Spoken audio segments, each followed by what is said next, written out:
Hari ini saudara saya akan bicara tentang menabur dan menuai. Katakan sama-sama, menabur dan menuai, oke?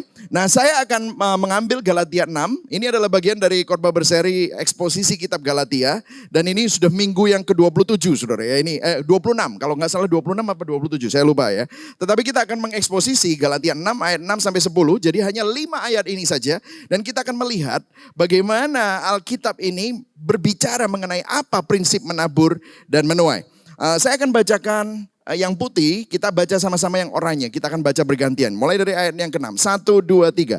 Dan baiklah dia yang menerima pengajaran dalam firman, membagi segala sesuatu yang ada padanya dengan orang yang memberikan pengajaran itu. Jangan sesat, Allah tidak membiarkan dirinya dipermainkan, karena apa yang ditabur orang itu juga akan dituainya. Ayat 8. Sebab barang siapa menabur dalam dagingnya, ia akan menuai kebinasaan dari dagingnya.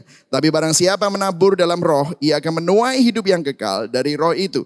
Jangan kita jemu-jemu berbuat baik, karena apabila sudah datang waktunya, kita akan menuai. Jika kita tidak menjadi lemah. Ayat 10. Karena itu selama masih ada kesempatan bagi kita, marilah kita berbuat baik kepada semua orang, tetapi terutama kepada kawan-kawan kita seiman. Berbahagialah orang yang mendengar firman Tuhan, memelihara dalam hatinya dan melakukan dalam hidupnya. Nah saudara, saat kita mendengar menabur dan menuai di dalam gereja, yang ada di pikiran kebanyakan orang Kristen pasti berhubungan dengan persembahan dan persepuluhan. Biasanya seperti itu saudara. Tapi teorinya biasanya kedengaran seperti ini. Kalau kita menabur banyak, maka kita akan menuai banyak. Artinya kita memberi banyak berkat, maka kita akan menuai banyak berkat. Tetapi apakah itu yang diajarkan oleh Rasul Paulus di Galatia 6? Sekilas tanpa melihat konteks, ayat itu bisa diambil dan ditafsirkan keluar dari konteks sebenarnya. Dan dijadikan ayat pamungkas oleh para penganut teologi kemakmuran, prosperity gospel.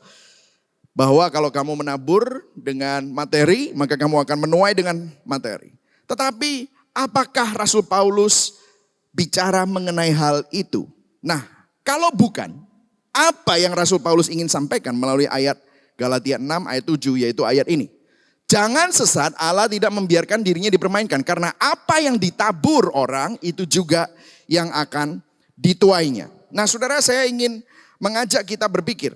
Karena begini, ada banyak yang nanya sama saya, Pak, ini kok kayaknya sama ya dengan hukum karma.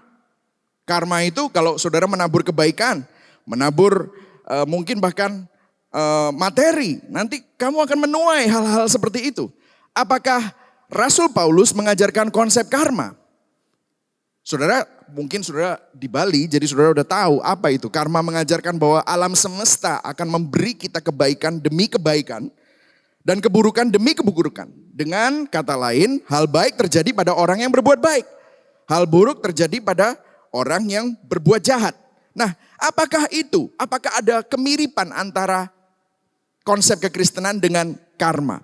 Nah, saya akan ada banyak yang nanya sama saya, jadi make sure saudara, kenapa saya masukkan di dalam khotbah, supaya saudara bisa refer. Paling enggak kalau saudara ditanyain kayak begini, saudara bisa bilang, nonton khotbahnya Riverside ya, yang tanggal segini gitu, saudara bisa nonton gitu saudara ya. Nah saya mau memberikan jawabannya. Iman Kristen tidak mengenal karma. Karma adalah sebuah konsep dari agama Hindu dan Buddha yang mengajarkan perbuatan baik atau buruk akan diterima di masa depan, di kehidupan berikutnya bahkan.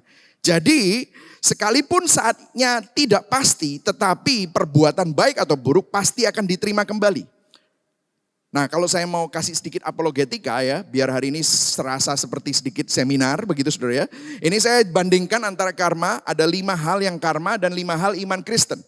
Nah kalau saudara perhatikan, di sini kita bisa melihat bahwa Alkitab mencatat manusia hidup hanya sekali saudara, yang iman Kristen ini. Setelah mati dia akan dihakimin. Tidak ada kehidupan 2 kali. Sedangkan karma mengajarkan manusia bisa hidup kembali di kehidupan berikutnya. Bisa dalam wujud binatang atau manusia atau sesuatu yang ada di atasnya. Seperti roh halus dan yang lain-lain. Nah itu yang pertama. Tapi ini sangat berbeda. Itulah sebabnya jangan pernah berpikir bahwa oh ternyata ada ya sistem itu di Alkitab. No, it's not. Terus yang kedua, Alkitab mengajarkan manusia memang lahir berdosa. Tetapi itu bukan karena dosa di kehidupan sebelumnya. Tetapi itu adalah dosa, bayi berdosa karena dosa asal dari Adam. Itulah sebabnya kita percaya bahwa setiap manusia yang lahir, bahkan di Mazmur 51 ayat 5, di dalam kandungan ibuku aku dikandung di dalam dosa. Nah, karma mengajarkan ada perputaran sebab akibat yang tidak berawal dan tidak berujung, tidak ada permulaan dan tidak ada akhir dari segala sesuatu. Kapan kejahatan pertama kali dilakukan, nggak tahu. Kapan perbuatan dilakukan, perbuatan baik dilakukan, yang pertama kali tidak diketahui. Tiba-tiba karma langsung ada. Kemudian yang ketiga, Alkitab menunjukkan manusia berdosa itu tidak ada yang baik. Tidak ada seorang pun yang melakukan kebaikan, karena kalau kebaikan dilakukan dengan suatu agenda ingin mendapatkan sesuatu yang baik. Itu sudah sanggah oleh seorang filsuf Romawi namanya Cicero, sonum bonum, bahwa kalau seorang melakukan perbuatan baik karena ingin mendapatkan imbalan yang baik, maka itu bukan kebaikan, justru kejahatan. Kebaikan harus dilakukan demi kebaikan itu sendiri tanpa pamrih. Nah, kalau seperti itu, maka karma mengajarkan di mana manusia menentukan nasibnya sendiri dengan melakukan yang baik dan jahat. Kalau ini benar, maka ayat Roma 3 ayat 10 bahwa tidak ada yang baik, tidak ada yang benar. Tidak ada orang yang melakukan yang benar. Maka di dalam hukum karma tidak akan ada orang yang menerima kebaikan. Artinya setiap hidup saudara ini sebenarnya kebaikan kita. Kalau tanpa Roh Kudus, intervensi Roh Kudus dan keselamatan yang ada di dalam Kristus, kita ini meskipun melakukan perbuatan baik tapi hatinya jahat. Maka kalau menurut karma kita semua pasti mendapatkan yang jahat karena tidak ada orang baik. Jadi saudara bisa lihat ya. Kemudian yang keempat, Alkitab mengajar ada konsep pengampunan.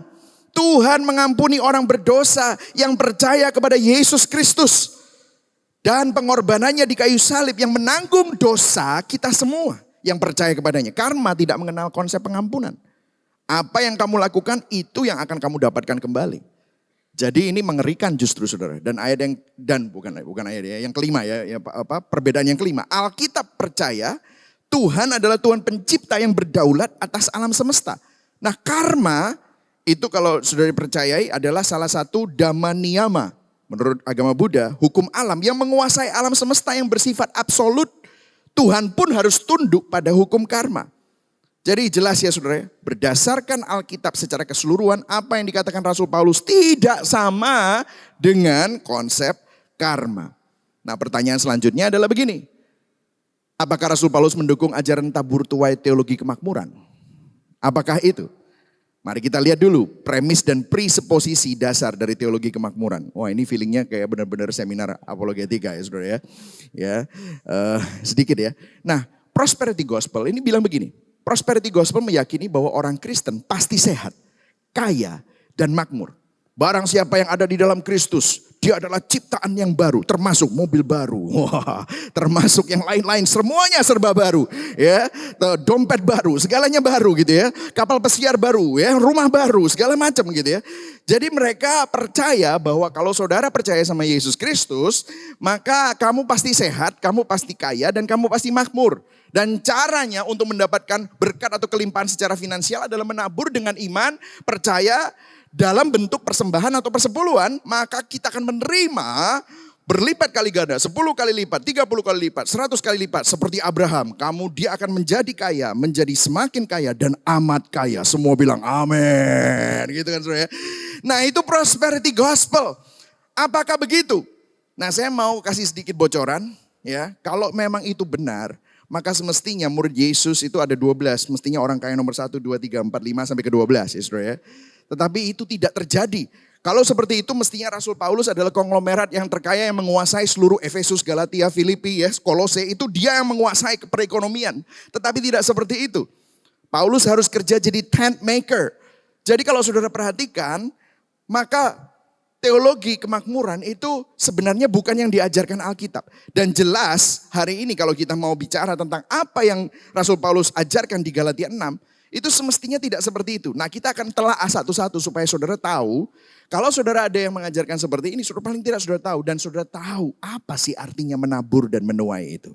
Oke, jadi poin saya ada 3. Oh, ternyata ini belum masuk poinnya bro. Oke, baru 3 ya saudara ya. Ada 3. Yang pertama, apa yang menjadi konteks dan latar belakang dari teks ini. Kemudian yang kedua, apa yang kita tabur dan tuai. di ladang yang seperti apa. Kemudian yang ketiga, bagaimana Injil menjadi perspektif dan motivasi di dalam menabur dan menuai. Kalau saudara siap belajar, katakan yes. Yes, oke, sip. Nah, mungkin pertanyaannya adalah begini. Oke, pastor. Jadi bukan hukum karma. Jadi prosperity gospel sepertinya juga bukan. Lantas apa konteks Galatia? Galatia 6. Nah, untuk mengetahui konteks, saudara bukan hanya baca ayatnya. Saudara harus baca satu perikop. Dan saudara harus baca perikop sebelumnya dan perikop sesudahnya. Saya ingin anjurkan itu kalau saudara ingin tahu ayat ini maksudnya apa. Jadi setiap kali saya dengar khotbah, kalau hanya satu ayat, saya akan baca seluruh perikop, baca perikop sebelumnya dan sesudahnya. Saudara mungkin bilang, mana sesudahnya? Kok gak dibaca Galatia 7? Bro, Galatia itu sampai 6 aja gitu ya saudara. Jadi yang 7 gak ada gitu saudara. Makanya kita baca Galatia 5 aja. Nah, saya akan memberikan 2 ayat dari Galatia 5 dan 1 ayat dari Galatia 6 dari Galatia 5 ayat 13 dan 16. Nah, saudara akan perhatikan di sini apa yang dimaksud dari konteks Galatia 5 dan Galatia 6. Dikatakan begini, saudara-saudara memang kamu telah dipanggil untuk merdeka. Jadi di dalam Kristus kita merdeka. Terus dia bilang begini, tetapi janganlah kamu mempergunakan kemerdekaan itu sebagai kesempatan untuk kehidupan dalam dosa. Jadi kalau kita sudah dimerdekakan di dalam Yesus Kristus, pakailah kemerdekaan itu bukan secara pasif. Oh, aku enjoy kemerdekaan di dalam Kristus. Oh, aku ke gereja, ya hari Minggu, ya mungkin ikutan small group. Tapi habis itu ya pokoknya sisanya adalah hidupku. No. Dia bilang bahwa jangan kamu mempergunakan kemerdekaan itu sebagai kesempatan untuk kehidupan dalam dosa. Sisanya ya kita dosa-dosa dikit, terus habis itu hari Minggu datang ke gereja minta ampun, dengar katekismus, ya dengerin khotbah nanti ada suruh angkat tangan untuk bertobat. Oke, aku angkat tangan untuk bertobat, kemudian aku merasa recharge gitu ya, great. And then Senin kembali lagi. Bukan seperti itu, tetapi lihat, melainkan, ayo baca sama-sama, melainkan apa saudara? Layanilah seorang akan yang lain oleh kasih. Oh, jadi disuruh melayani. Jadi kita yang sudah merdeka dalam Injil Kristus, jangan pasif dalam kemerdekaan kita, tapi mempergunakan kemerdekaan itu secara aktif dengan melayani seorang akan yang lain oleh kasih. Dan ayat 16, maksudku, oh ada maksudku ialah hiduplah oleh roh.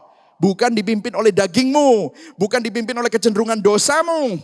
Hiduplah oleh roh yang sekarang ada di dalam hatimu. Roh Kudus ada di dalam hidup kita, maka kamu tidak akan menuruti keinginan daging. Oh, luar biasa saudara. Makanya saya senang sekali saya dengar dari Pak Chandra sama Anthony bahwa di sini sangat gencar dalam small group. Ya, small group is very important. Di sini kita melayani satu dengan yang lain. Di sini memobilisasi untuk orang melayani, gak hidup sendiri. Yang muda melayani yang tua melayani yang muda. Jangan yang tua lah ya, yang lebih senior begitu saudara ya. Ya, kita sama-sama saling melayani. Kata-kata saling tidak bisa terjadi hanya di dalam kebaktian. Tapi kata saling terjadi dalam komunitas, dalam hidup bersama. Sharing life together. Sharing the gospel to other people. Nah, ini melayani. Jadi kalau saudara lihat konteks dari Galatia 1A ya, poin saya 1A adalah penjelasan mengenai sifat atau natur kebebasan di dalam kehidupan iman Kristen. Gak egois sifatnya. Sifatnya selalu melayani. Katakan kepada kanan kirimu, kamu perlu melayani bro. Amin saudara. Amin. Ini adalah apa yang dimaksudkan oleh firman Tuhan. Saya mau tanya, ada hubungannya sama materi dan keuangan gak? Enggak. Ini bukan bicara tentang materi atau keuangan. Jadi gak ada hubungannya dengan taburlah sedikit berkat persembahan persebulan supaya baik. Saya gak bilang persembahan persebulan jelek loh. It's good. Tapi bukan itu. Jadi kalau kita menabur bukan untuk supaya dapat berlipat kali ganda untuk kaya. Bukan. Ini bicara dalam kemerdekaanmu. Lakukanlah jangan pasif tapi aktif. Melayani seorang akan yang lain dalam kasih hidup oleh roh. Terus kemudian kalau sudah lihat di Galatia 6 ayat 2. Ayo baca sama-sama 1, 2, 3. Bertolong-tolonganlah menanggung bebanmu. Demikianlah kamu apa? Memenuhi hukum Kristus. Apa maksudnya hukum Kristus? Yesus datang ini bilang ini. Anak manusia datang bukan untuk dilayani. Tetapi untuk wow. Ini loh hukum Kristus. Tolong-tolonganlah, bertolong-tolongan. Ayat ini mengungkapkan bahwa kita perlu terhubung satu sama lain. Dan dengan kita terhubung satu dengan yang lain, kita dapat saling bertolong-tolongan. Apakah ada hubungannya dengan materi? Ada. Kalau butuh pertolongan, ada orang yang butuh pertolongan, tolonglah dia. Ada orang kurang gak bisa makan, bantu dia. Gak punya kerjaan, carikanlah pekerjaan buat dia. Itu adalah saudara-saudara kita. Tolong-tolongan, ada memang. Tapi bukan untuk mendapatkan 30 kali lipat, 60 kali lipat. Kamu sudah dikasihi Kristus. Kamu sudah diberkati. Kalau kamu sudah diberkati, kamu sudah dikasihi Kristus. Maka salurkanlah kasih itu kepada orang lain. Berkatilah orang lain melalui apa yang Tuhan sudah percayakan dalam hidupmu. Jadi kita disuruh saling tolong menolong, menanggung beban adalah cara hidup Kristus. Nah, kita akan lihat selidiki ayat ke-6 apa yang dikatakan ayat ke-6. Karena ini kan kita baru ngomong konteksnya. Nah, ayat ke-6-nya ngomong apa? Dia bilang begini, dan baiklah dia yang menerima pengajaran dalam firman, membagi segala sesuatu yang ada padanya dengan orang yang memberikan pengajaran itu. Coba perhatikan yang putih ini saya kasih. Baca sama-sama, 1, 2, 3. Dia yang menerima pengajaran dalam firman. Nah, dengarkan saudara, ini bukan sekedar orang yang mendengar khotbah. Tapi bahasa aslinya adalah katakumenos. Katakumenos itu adalah katekesais. Tadi saudara baca katekismus. Itu bicara tentang pengajaran. Saudara kalau pergi ke gereja-gereja tradisional untuk jadi member, saudara perlu mengikuti kelas namanya katekisasi. Katekisasi, katekumenos, katekismus itu adalah pengajaran sehat. Jadi ayat tadi berbicara bahwa mereka bukan hanya dengar khotbah, tetapi mereka menerima pengajaran yang sehat, berakar dan berada di dalam sebuah komunitas dan menerima pengajaran yang sehat. Jadi apa intinya? Maksud ayat tadi adalah iman Kristen 1B ya. Jadi masih poin yang pertama, yang B, iman Kristen tidak terpisahkan dari kehidupan berjemaat. Dalam pemuritan discipleship di gereja lokal dengan pengajaran yang sehat. Pengajarannya sehat. Makanya saya ya kalau misalnya saya ketemu sama hamba Tuhan, saya selalu tanya, Bapak bergereja lokal di mana? Oh saya keliling-keliling. Gak sehat saudara. Kenapa? Karena if you're not planted in one place, saudara gak akan bisa sehat. Coba saudara punya tanaman, saudara enggak pernah planted. Tanaman itu kira-kira bisa hidup lama enggak? Sebentar cabut, pindah lagi. Cabut, pindah lagi. Bisa enggak? Enggak bisa, saudara. Itu adalah secara natural aja enggak bisa. That's why in our life, kita semua perlu hidup berjemaat. Gereja lokal yang memiliki pengajaran sehat. Nah, saya mau tanya nih. Apakah ada hubungannya dengan materi? Maksudnya finansial. Ya ada. Kalau saudara bertumbuh, kalau saudara dimuridkan, saudara dikatekisasi, berakar dan bertumbuh dalam sebuah komunitas lokal yang sehat. Maka apa? Dukunglah komunitas itu. Supaya apa? Ada lebih banyak lagi orang yang bisa mengalami dan mendapatkan ajaran yang sehat itu. Injil terus diberitakan. Makanya dikatakan dia yang menerima pengajaran dalam firman membagi segala sesuatu yang ada padanya dengan orang yang memberikan pengajaran itu. Jadi ini bicara tentang finansial ada, tapi konteksnya dukunglah gereja, komunitas di mana Anda menerima pengajaran itu. Dalam konteks apa? Membagi segala sesuatu yang ada padanya dengan orang yang memberikan pengajaran itu. Saudara tahu bahasa aslinya itu jadi katekumenos in what? Koinonia, koinoneo. Di dalam fellowship ada persekutuan komunitas yang saling mendukung, yang saling mensupport. Supaya apa? Injil terus diberitakan. Yang setuju katakan amin. Amin. Jadi dalam konteks Rock, Riverside, dukunglah pelayanan-pelayanan yang ada. Baik secara tenaga, pikiran, doa, dana, dukung saudara. Yang setuju katakan amin. Amin. Wah, ini aminnya luar biasa ya. Semangat saudara ya. Ada pelayanan kids, pelayanan youth, pelayanan keluarga. Saudara dukung ini. Saudara ada proyek-proyek apapun, program apa. Karena itu semua digunakan untuk apa? Membawa saudara semakin mengenal Kristus. Karena ini adalah pengajaran yang sehat. Dan yang menarik adalah, terus ya saudara, kita kembali kepada konteksnya. Setelah Paulus ngomong begitu di ayat 6, langsung dikasih ayat 7a. Baca sama-sama. 1, 2, 3. Jangan sesat. Oh kenapa saudara kok tiba-tiba dia ngomong jangan sesat. Bahasa Inggrisnya do not be deceived. Jangan tertipu. Artinya begini. Kalau tertipu itu sesuatu yang kita anggap benar ternyata tidak benar. Nah ini memang adalah tema dari kitab Galatia. Saudara tahu ada guru-guru sesat yang mengacau di Galatia. Dan mereka mengajar begini.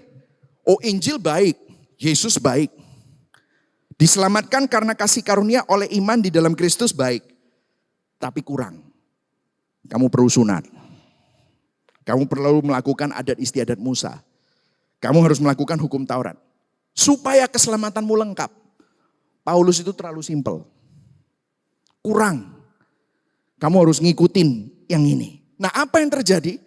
Guru-guru ini di komentari-komentari bilang, sangat memukau dengan presentasi-presentasi mereka. Sangat memukau dengan ide-ide mereka. Tapi dibilang sama Rasul Paulus. Nah ini tema dari kitab Galatia. Aku heran kamu itu dulu percaya sama Injil. Kok tiba-tiba kamu percaya sama Injil yang lain yang bukan Injil. Dia bilang begitu saudara di Galatia 2. Makanya dia bilang di Galatia 6. Dikatakan lagi jangan sesat. Ada komentar yang bilang. Maksud Paulus bilang jangan sesat. Jangan mensupport guru palsu itu. Jadi maksudnya begini, ini orang-orang Galatia sudah berakar, sudah mensupport pengajaran yang sehat, udah baik-baik nih. Oh tiba-tiba muncullah guru-guru yang lebih karisma, wah, lebih ganteng mungkin, lebih pinter ngomong, lebih ini dan lebih itu. Terus tiba-tiba memukau, ditinggalkanlah ini gereja lokal mengikuti guru-guru ini. Dikatakan jangan sesat. Hati-hati. Karena pengajaran dan koinonia dengan guru-guru palsu itu bahaya. Dikatakan begini. Di Galatia 4. Ini dijelaskan.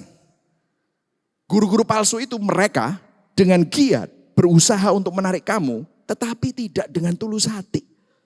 Karena mereka mau mengucilkan kamu supaya kamu dengan giat mengikuti mereka. Oh ternyata ada agenda.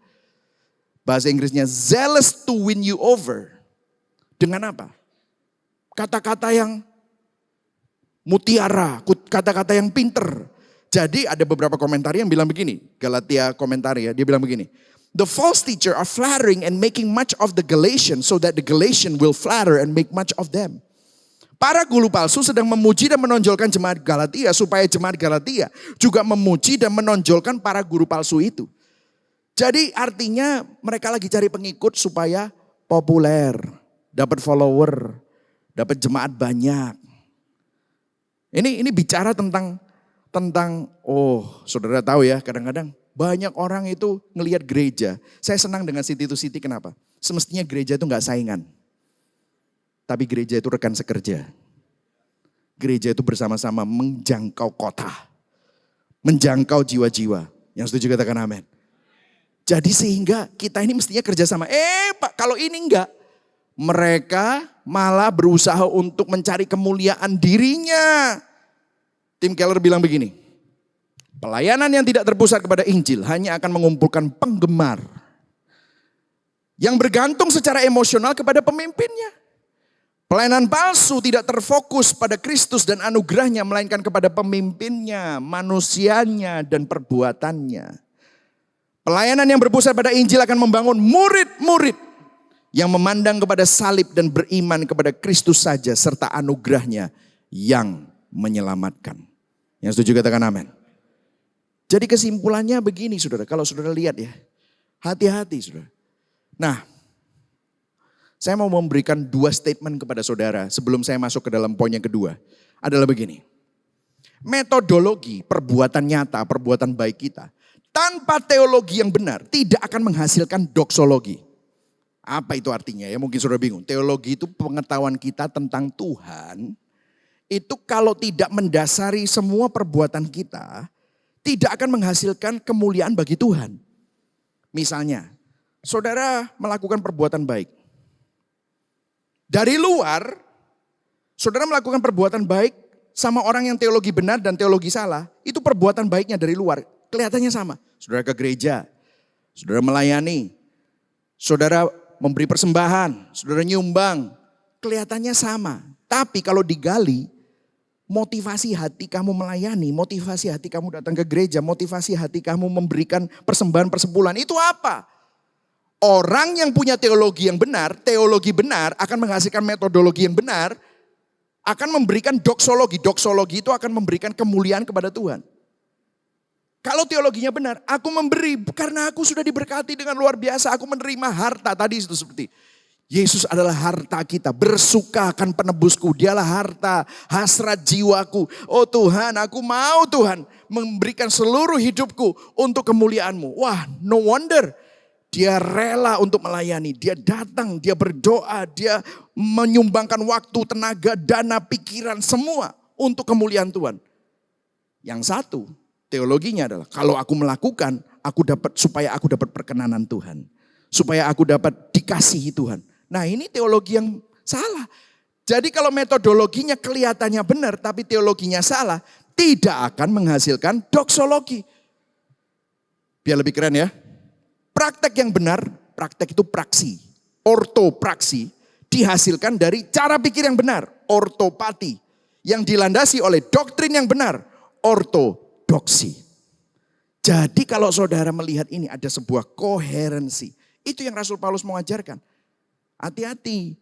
Jangan sampai kamu kelihatannya benar tapi teologimu salah. Hidupmu kacau. Jadi kadang-kadang ya. Kita ini perlu jujur sama hati kita. Do you really love God when you do that? Kalau engkau melayani, kalau engkau mendukung suatu pelayanan dengan pikiran, dana, tanpa teologi yang benar. Tapi untuk mendapatkan, dengarkan, penerimaan misalnya. Untuk aktualisasi diri. Kalau agenda, ada agenda.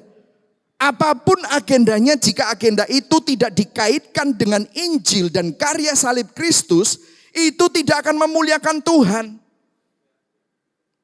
Malah saudara nanti kalau saudara expect sesuatu dan saudara tidak mendapatkannya, saudara bisa kecewa sama Tuhan. Nah, ini bagus ya saudara. Tapi sebaliknya juga benar. Karena sebaliknya juga bisa berbahaya. Ada orang-orang yang bilang sama saya nih, keren sekali. Wah Pak, saya kalau dengar ajaran-ajaran sesat itu, pengen muntah aku Pak. Wah keren. Mau muntah bro gitu saudara ya. Sangar gitu. Saya pengen marah pastor, mangkel gitu. Keren ya saudara. Tapi saya mau tanya. Masalahnya apakah hidup kita mencerminkan teologi kita? Apakah hidup kita lebih baik dari orang yang teologinya salah? Kadang-kadang banyak dari kita memiliki teologi yang benar tetapi tidak ada perbuatan yang nyata dari teologi itu. Orangnya gak melayani, orangnya pelit, orangnya gak murah hati, orangnya suka ngeritik, orangnya terlihat geram terus, marah terus, Farisi. Kadang-kadang ya saudara, kita juga harus hati-hati, ngerti gospel. Wah, tapi kita jadi gospel Farisi saudara. Gak gospel itu. Wah, seakan-akan kamu lebih hebat daripada orang itu. Dengerin saudara, dulu kita semua gak ada yang gospel bro. Semua karena apa? Kasih karunia Tuhan. Semua karena Roh Kudus yang membuka mata kita. Maka kita perlu berdoa supaya banyak orang dapat mengenal Injil melalui hidup kita, melalui cara-cara perbuatan baik kita, melalui cara kita berdialog dengan orang-orang yang mungkin masih belum terbuka matanya terhadap Injil. Yang setuju katakan amin. Jadi sebaliknya dari ini juga benar. Teologi yang benar tanpa metodologi, tanpa perbuatan yang nyata juga tidak akan menghasilkan doksologi. Malah jadi batu sandungan saudara. Banyak orang memiliki teologi yang benar tetapi kerjanya marah-marah melulu sama orang yang memiliki teologi yang salah. Perbuatannya tidak lebih baik daripada orang yang ajarannya salah. Percuma, tidak memuliakan Tuhan juga, bahkan jadi batu sandungan. Makanya seringkali ada orang yang bilang gini, udahlah gak usah doktrin-doktrinan, gak usah teologi-teologian. Yang penting kan perbuatanmu baik toh. Akhirnya ada orang yang anti teologi. Kenapa? Karena ada orang-orang yang jadi batu sandungan. Teologi yang benar tanpa praktek yang benar tidak ada gunanya. Praktek yang baik tanpa teologi yang tepat menghasilkan kesalahkaprahan. Paham saudara ya? Jadi kalau saudara lihat doktrin yang benar hanya berhenti sebagai pengetahuan. Akhirnya kita pakai pengetahuan kita sebagai pelor untuk nembakin orang. We have to stop doing that. Karena di dalam pikiran ortopati akhirnya tidak menghasilkan praktek yang benar. Mestinya ortodoksi itu pasti menghasilkan ortopati dan pasti ada prakteknya. Terlihat dari caramu, kasihmu, hormatmu, kasih karunia, empati itu akan muncul. Yang setuju katakan amin. Nah kita masuk ke dalam bagian yang kedua. Jangan sesat, apa yang Allah tidak membiarkan dirinya dipermainkan karena apa yang ditabur orang juga akan dituainya. Nah apa yang kita tabur dan tuai? Di ladang yang seperti apa? Nah saudara sekali lagi Alkitab menggunakan istilah bercocok tanam di dalam menabur dan menuai karena konsep ini dipahami dengan baik oleh masyarakat agraris. Karena pada waktu itu konteksnya orang-orang yang membaca surat-surat ini adalah orang-orang yang memiliki masyarakat agraris, kerjaannya farmer, kerjaannya adalah petani, kerjaannya bekerja di ladang. Nah, apa menabur dan menuai menurut konteks ini? Apa yang dimaksud? Nah, sekali lagi saudara ya, ini saya membaca dari beberapa komentari dan sebenarnya sudah tersirat di dalam ayat-ayat sebelumnya, tapi saya potong supaya lebih cepat. Kesimpulannya begini, menabur dan menuai maksudnya apa? Menabur dan menuai dalam hal apa? John Stott bilang gini, sowing and reaping is a principal order and consistency which is written in all life material and moral. Dia bilang begini, menabur dan menuai adalah suatu prinsip keteraturan dan konsistensi yang tersirat dalam semua kehidupan materi dan moral. Maksudnya begini, petani akan selalu menuai jenis tanaman dan buah yang sama dari benih yang ditaburkan. Jadi memang benar apa yang ditabur itu yang dituai sesuai dengan benihnya. Artinya kalau kita menabur benih jeruk, kita tidak akan mendapatkan buah jagung, nggak akan. Tidak peduli seberapa banyak kita ingin panen jagung, kalau kita tidak pernah menabur benih jagung, maka kita tidak akan pernah panen jagung. Kalau kita naburnya jeruk, maka dapatnya jeruk.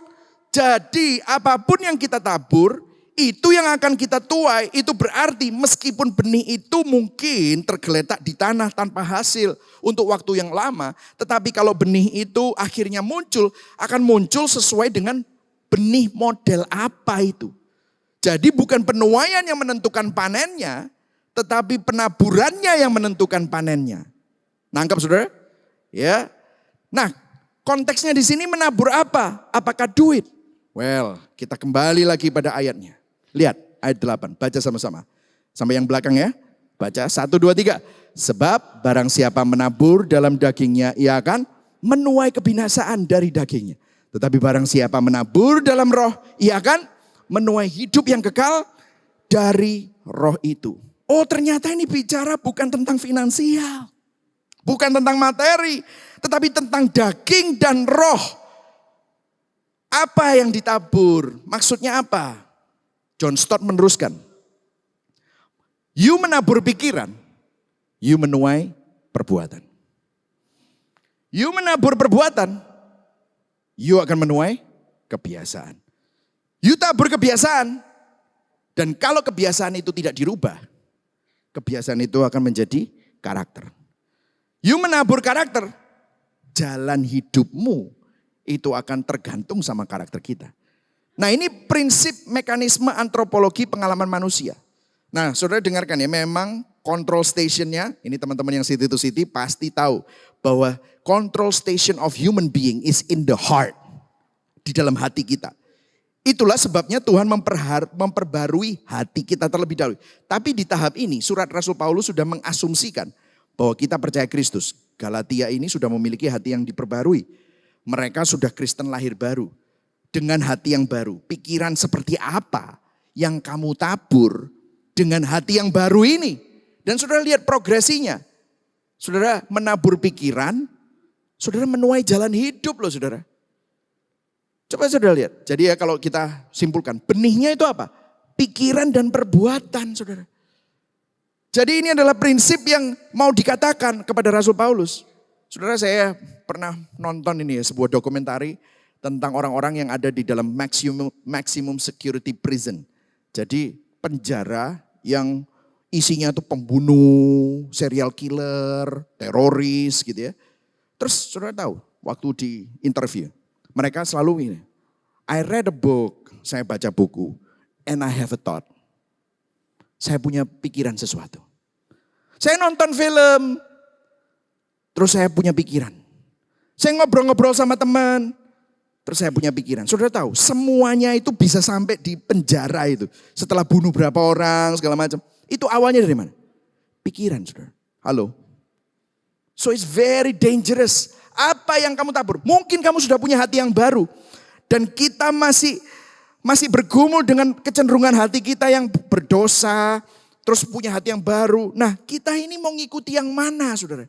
Di dalam hati kita yang baru ini masih ada kecenderungan-kecenderungan dosa. Kita ini seringkali masih ada bergumul. Nah, ini yang dimaksudkan oleh Rasul Paulus. Kamu mau nabur pakai apa? Pikiranmu kemana? Nah, ladangnya mana? Ladangnya benih pikiran dan perbuatan. Dihasilkan dari dalam hati kita. Di ladang yang mana? Nah ini, John MacArthur bilang begini. Dalam komentari Galatia tentang ayat ini. Orang Kristen hanya mempunyai 2 ladang. Berapa saudara? Berapa saudara? 2. 2 ladang yang dapat ditaburi. Yaitu apa? Ladang daging dan ladang roh. Ini adalah hukum ilahi. Anda menuai apa yang Anda tabur. Jika Anda menabur dalam roh, Anda akan menuai kehidupan. Jika Anda menabur dalam daging, Anda akan menuai kebiasaan. Jadi kalau benihnya adalah pikiran dan perbuatan, maka ladangnya adalah daging dan roh. Sekarang pertanyaannya, kita menabur perbuatan dan pikiran di ladang yang mana? Setiap hari saudara dan saya dibawa di dalam sebuah battle. Menabur dalam daging berarti kita terus memupuk dan hidup dalam kecenderungan dan keinginan kita yang berdosa.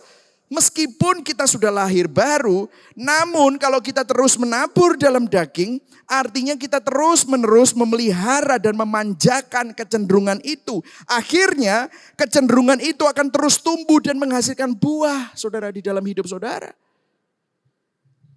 Kalau saudara perhatikan di Galatia 5 ayat 19 sampai 21. Ayo baca sama-sama. Ayat 19, 1, 2, 3. Perbuatan daging telah nyata, yaitu apa?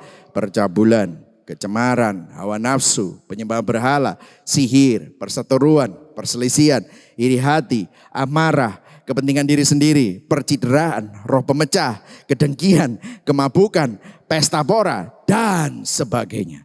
Terhadap semuanya itu kuperingatkan kamu seperti yang telah kubuat dahulu. Barang siapa melakukan hal demikian, ia tidak akan mendapat bagian dari kerajaan Allah.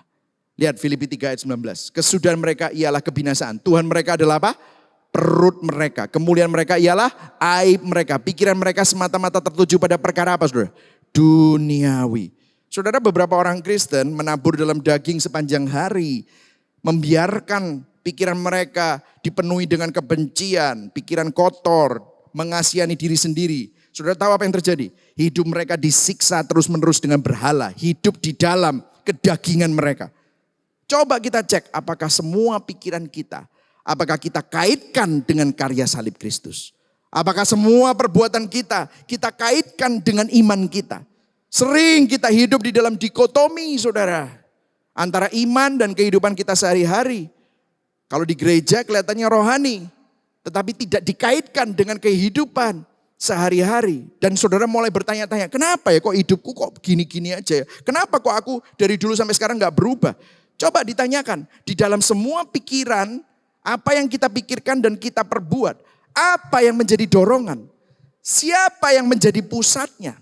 Kalau pusatnya adalah kamu, aku, ego, maka saudara akan pasti menabur dalam daging. Meskipun itu kelihatannya melakukan kegiatan yang rohani. Karena saat kita menjadi pusatnya, saat ego menjadi pusatnya, maka perbuatan baik, bahkan pelayanan pun kita melakukannya untuk mendapatkan penerimaan manusia. Kita melakukan untuk mengontrol situasi kita. Kita melakukan sesuatu untuk memuaskan berhala kenyamanan kita. Maka kita sedang menabur dalam daging. Itu yang terjadi saudara, kita perlu cek. Kadang-kadang ya saudara ya, saya itu kalau kan saya dari background karismatik, kita tuh senangnya apa? Nyanyi. Ku kagum hormat akan aku, bahkan bisa nangis gitu ya saudara. Tadi aja saya nyanyi bersama dengan saudara, melihat kebaikan Tuhan, saya mengeluarkan air mata gitu ya. Habis nyanyi biasanya apa? Setelah merasa apa? Plong, betul. Bahasa Jawa. Aduh, lego aku gitu. Enak gitu. Tapi apa yang terjadi? Itu sementara loh saudara. Isu yang ada di dalam hati kita, berhala-berhala itu masih ada. Kita tidak pernah renungkan. Kenapa ya kok aku takut? Kenapa kok aku khawatir? Tidak pernah direnungkan. Apa yang menjadi dorongan semua perbuatanku dan pikiranku? Siapa yang jadi pusat? Gak pernah ditanyain gitu. Hanya nyanyi, ikutan ibadah. Plong, pulang. Saudara tidur, besok bangun. Kok ruwet lagi ya? Makanya habis itu, nanti sore ada persekutuan di mana ya? Aku tak cari persekutuan terus nyanyi. Nanti ikut persekutuan, wah cari persekutuan, nyanyi, nangis lagi. Wah Tuhan baik, lego, aduh plong lagi. Ya kan saudara? Saudara pulang, besok pagi, ruwet lagi.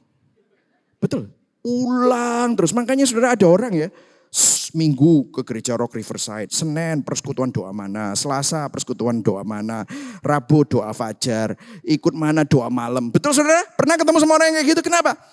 Tapi hatinya, hidupnya gak berubah. Kenapa? Karena dia tidak pernah bertanya, tidak pernah merefleksikan, tidak pernah merenungkan. Kamu tuh nabur di mana sih? Dan lihat apa hasilnya kalau kita menabur dalam roh. Waktu yang menjadi pusatnya bukan kita, tetapi Tuhan yang menjadi dorongan adalah Injil. Lihat. Tetapi barang siapa menabur dalam roh, ia akan menuai hidup yang kekal dari roh itu. Karena apa? Pusatnya Tuhan. Waktu kita melakukan sesuatu untuk memuliakan Tuhan, ini kan masih ada hubungannya dengan gospel and work ya. Kalau saudara kerja keras, itu bukan untuk pembuktian diri. Karena pusatnya Tuhan. Kalau pusatnya Tuhan, kita sadar bahwa segala sesuatu yang ada di dalam hidup kita, perusahaan, karir, pekerjaan, sumber daya, itu adalah titipan Tuhan. Kalau saudara hamba Tuhan, jemaat yang ada, kalau saudara seorang small group leader, jiwa-jiwa yang dipercayakan, segala sesuatu itu ada di dalam hidup saudara, itu semata-mata karena Tuhan titipkan dalam hidup saudara. Itu adalah kasih karunia Tuhan. Maka saat kita kerja keras, saat kita melayani, kita melakukan dengan segenap hati. Bukan untuk pembuktian diri, bukan untuk aktualisasi diri. Tapi kita menjadi pengelola yang baik untuk memuliakan Tuhan yang sudah menitipkan semua sumber daya ini di dalam hidup kita. Itu kita sedang menabur dalam roh. Yang setuju katakan amin. Karena yang menjadi pusat adalah Tuhan. Karena hidup kita milik Tuhan, dari Tuhan, oleh Tuhan, karena Tuhan, dan untuk kemuliaan Tuhan. Soli Deo Gloria. Amin saudara. Saudara kalau saudara pergi masuk ke sebuah supermarket, terus saudara bawa misalnya habis belanja, apa yang terjadi? Saudara harus nitipin barang ya. Betul ya saudara? Harus nitipin barang kan? Terus saudara dapat nomor. Setelah saudara belanja, saudara ke sana lagi. Apa yang terjadi? Saudara akan kasih nomor, barang saya mbak. Barang saya G gitu. udah mau belajar jadi orang Bali gitu. G, mbak barang saya gitu. Terus saudara ambilnya besok aja pak. Saya lagi pakai. Saudara marah nggak? Loh ini gimana sih, ini barangku kok. Saudara bisa marah ya. Saudara tahu semua barang kita, semua hidup kita, waktu kita, anak kita, suami kita, itu titipan. You tabur pakai apa? You ngurus mereka pakai apa? Daging atau roh? You will be responsible. Satu hari Tuhan tanya loh, kamu ngelakuin ini semua? Ini titipanku. Siapa yang jadi pusat di dalam hidup kita? Karena hidup kita milik Tuhan. Perhatikan, frase ia akan menuai hidup yang kekal dari roh itu. Kita harus hati-hati dan tidak boleh memahami frase ini seolah-olah kehidupan kekal merupakan hasil dari pekerjaan baik kita. Bukan, perbuatan baik merupakan buah bukan akar. Ayo katakan sama-sama. Buah bukan akar. Buah bukan akar. Bukti bukan fondasi. Bukti bukan fondasi bahwa seseorang sudah ada di dalam Kristus dan dipimpin oleh Roh Kudus. Sekali lagi, teologi yang baik akan menghasilkan cara pikir yang benar, ortopati, dan menghasilkan ortopraksi. Pasti akan hidupmu akan memberkati banyak orang. Supaya menjadi praktek yang benar, ortopraksi. Nah, kemudian apa yang terjadi? Kita terus ya. Galatia 6 ayat 9 sampai 10. Janganlah kita jemu-jemu berbuat baik. Ayat 10, baca sama-sama. 1, 2, 3. Karena itu, selama masih ada kesempatan bagi kita, marilah kita berbuat baik kepada semua orang, tetapi terutama kepada kawan-kawan kita seiman. Jadi kalau saudara lihat, selama masih ada kesempatan, jangan jemu-jemu menabur dalam perbuatan baik, karena tuaian pasti akan tiba. Nah, kalau saudara baca di sini saya kasih buletan, karena tuaian pasti akan tiba. Perhatikan di sini ayatnya. Karena begini saudara, ayat tadi yang ayat 9 ini tadi saya lompatin. Jangan kita jemu-jemu berbuat baik. Terus ini ayat 9. Karena apabila sudah datang waktunya kita akan menuai. Saya pernah ditanyain orang begini. Saya mau masuk dalam poin yang terakhir. Saya pernah ditanyain orang begini. Pak, pastor, apakah boleh saya berbuat baik untuk mendapatkan upah atau pahala?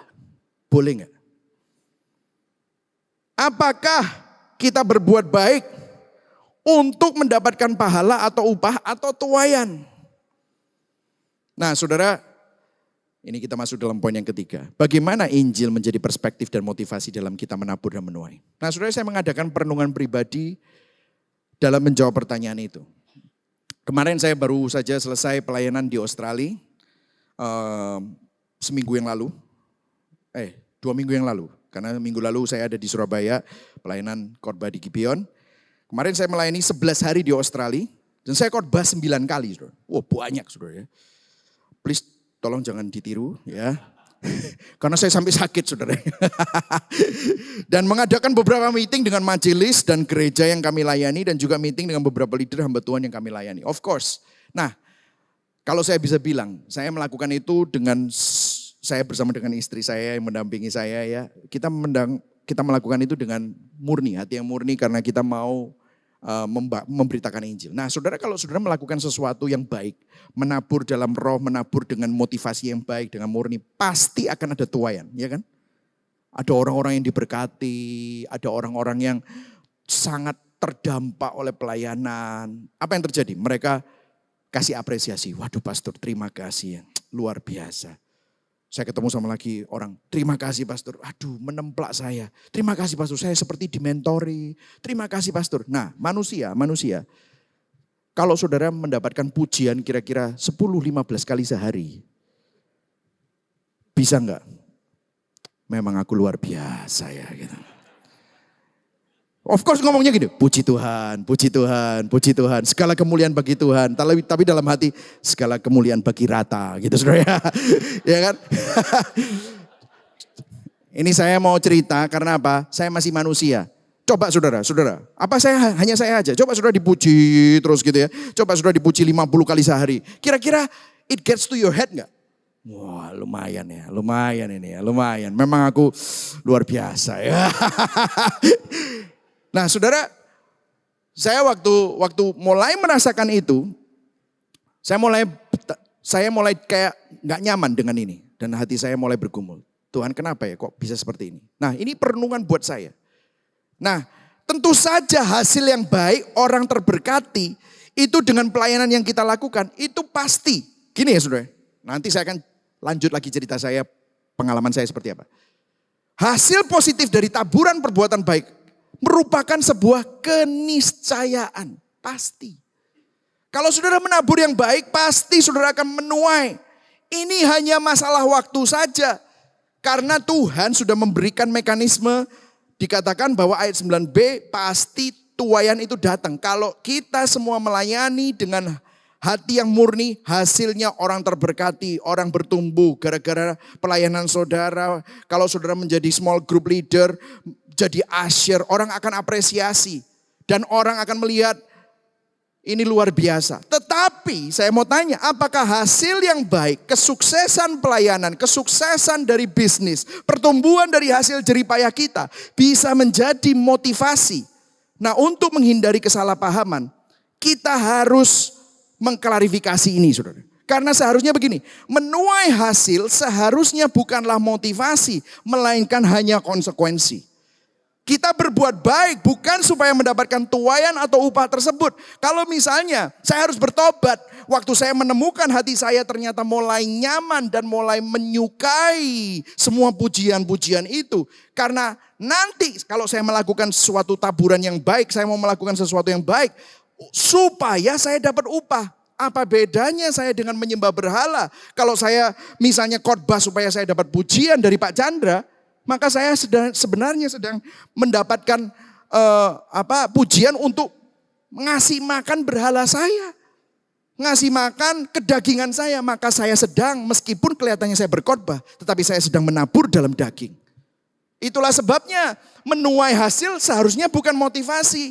Tetapi itu adalah konsekuensi. Kita berbuat baik bukan supaya mendapatkan tuaian atau upah tersebut.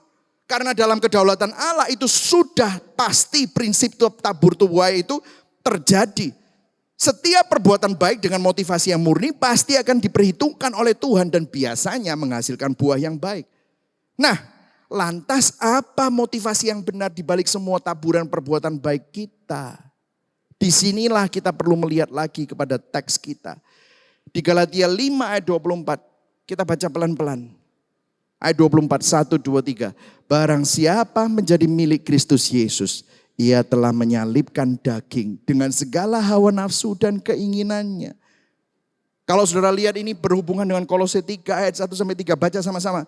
Karena itu kalau kamu dibangkitkan bersama dengan Kristus, carilah perkara yang di atas di mana Kristus ada, duduk di sebelah kanan Allah. Ayat 2, baca sama-sama. Pikirkanlah perkara yang di atas, bukan yang di bumi, sebab kamu telah mati dan hidupmu tersembunyi bersama dengan Kristus di dalam Allah. Jadi kalau saudara lihat di surat Paulus dan kepada jemaat di Kolose, Paulus selalu menasehati kita untuk selalu memandang kepada Kristus dan karya salibnya. Why? Kenapa? Why is it so important? Kenapa? Karena hati kita ini begitu tricky, begitu licik. Karena siapa yang berinisiatif yang lebih dulu menabur dalam hidup saudara? Siapa yang sudah menabur kebaikan? Siapa yang sudah memberikan anugerah? Siapa yang lebih dulu menunjukkan kasih kepada kita manusia yang berdosa? Itu adalah Yesus Kristus. Karena kalau kita lihat di Roma 5 ayat 8, akan tetapi Allah menunjukkan kasih-Nya kepada kita oleh karena Kristus telah mati bagi kita. Bukan pada waktu kita bertobat, tetapi ketika kita masih berdosa. Kenapa Rasul Paulus suruh kita memandang kepada Kristus? Karena Yesus adalah penabur yang sempurna, yang terus menabur hidupnya demi menebus saudara dan saya. Yesus memulihkan hubungan kita dengan Allah yang rusak dengan memikul beban terbesar yang menghancurkan, menaati hukum Allah namun mati dihukum, menggantikan kita demi menghapus hukuman dosa atas kita sehingga tidak ada lagi, there is no more condemnation, tidak ada lagi penghukuman bagi kita yang ada di dalam Kristus Yesus. Yesus adalah pemberi yang paling murah hati yang membuat kita yang miskin rohani menjadi kaya, bukan kaya materi tapi kaya secara rohani melalui kemiskinannya. Yesus terus menerus menabur dalam roh, hidup dalam kebenaran yang sempurna, menuai kemuliaan kekal bagi saudara dan saya. Sehingga di dalam Dia kita semua dimampukan hidup bagi kemuliaannya. Apa yang menjadi pahala kita? Bukan hasil tuaian, pahala kita adalah Yesus. We get Jesus. We get God Himself. Dia yang bersama dengan kita. Tuaian itu adalah sesuatu bonus yang receh. Tetapi yang paling indah, yang paling mulia itu tidak lagi jauh. Sang penabur itu sudah menabur hidupnya. Supaya saudara dan saya bisa bersama, berjalan. Sehingga dia bisa bilang, I will be with you. Aku akan bersama dengan engkau. Saya akan mengutip Tim Keller, dibilang begini. Religion says, earn your life. Secular society says, create your life. Agama mengatakan, dapatkan hidupmu dengan amal ibadah, melakukan perbuatan baik. Secular society, orang yang tidak percaya Tuhan berkata, hidupilah hidup semaumu. Yesus berkata, my life for your life. Hidupku bagi hidupmu. Kristus ingin berkata kepada kita, hidupku kuberikan bagimu. Can you see me in your business? Can you see me more beautiful than your business? Can you see me more beautiful than your family? Kristus hadir enggak jadi Tuhan atas kehidupan kita? Pada waktu kita melihat Kristus yang paling indah, hati saudara terkalibrasi. Hati saudara pasti akan kembali, ya Tuhan, Engkau yang paling indah. Sehingga pelayanan yang kau lakukan bukan lagi dimotivasi untuk dihargai orang. Tetapi karena engkau sudah memiliki hal yang paling berharga. Dia yang paling berharga, rela bayar harga untuk menebus saudara yang semestinya tidak berharga menjadi sangat berharga. Berikan kemuliaan buat Tuhan Yesus. Amin saudara. Itulah Injil. Pertanyaan reflektif. Kita menabur pikiran dan perbuatan di ladang yang mana? Daging atau roh? Di dalam setiap pikiran dan perbuatan, siapa yang menjadi pusat hidup saudara? Apa yang menjadi motivasi hati kita? Mari sama-sama hari ini kita bertobat dari berpusat pada diri sendiri. Bergantung pada diri sendiri. Sebagai respons kita terhadap Injil, pandanglah kepada Yesus, Sang penabur sejati. Karena oleh taburannya kita menerima keselamatan. Kita menerima pengampunan. Kita menerima penebusan. Mari sama-sama kita berdoa.